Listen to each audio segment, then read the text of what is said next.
100তম test, গোলাপি বল হাতে প্রস্তুত মিশেল স্টার্ক, যেন তারায় তারায় রটিয়ে দেওয়ার মতো খবর। এই সন্ধ্যায় কিছু একটা ঘটতে যাচ্ছে, কিন্তু সেবাইনা পার্কে যে পাগলামি রচিত হলো তা রটিয়ে দেওয়ার সময় পাওয়া গেল কই। স্টার্কের প্রথম বলেই উইকেট, প্রথম ওভারে 3খানা।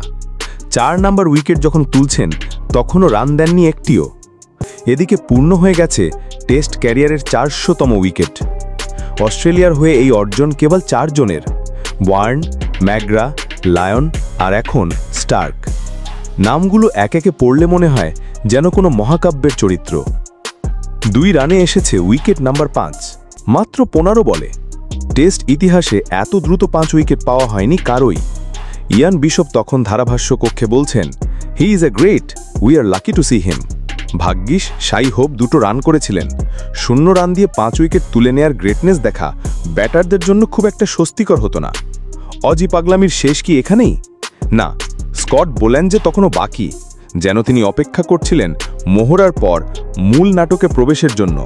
গ্রিভসকে স্লিপে, শামারকে এলবিডব্লিউ, তারপর হ্যাট্রিক বলেই ওয়ারিকান। 1 নিখুঁত সিম, 1 নিঃশব্দ বাউন্স, টপ অফ স্ট্যাম্প আর 1 জয়োল্লাস, হ্যাট্রিক।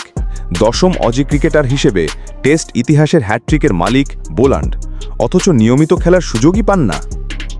চোখের পলকে উইন্ডিজের স্কোর 26-এ নয়, 1955 সালের নিউজিল্যান্ডের সেই লজ্জার রেকর্ড ছুঁয়ে দাঁড়িয়ে টেস্টে সর্বনিম্ন রানের ইনিংস। লজ্জা বাঁচাতে তখনও চাই 1 রান। সেই 1 রানও হলো ভুলবশত স্যাম কনস্টাসের গালিতে এক দৃষ্টিকটু মিসফিল্ডিংয়ের কারণে। পরের বলে স্টার্কের শেষ আঘাত।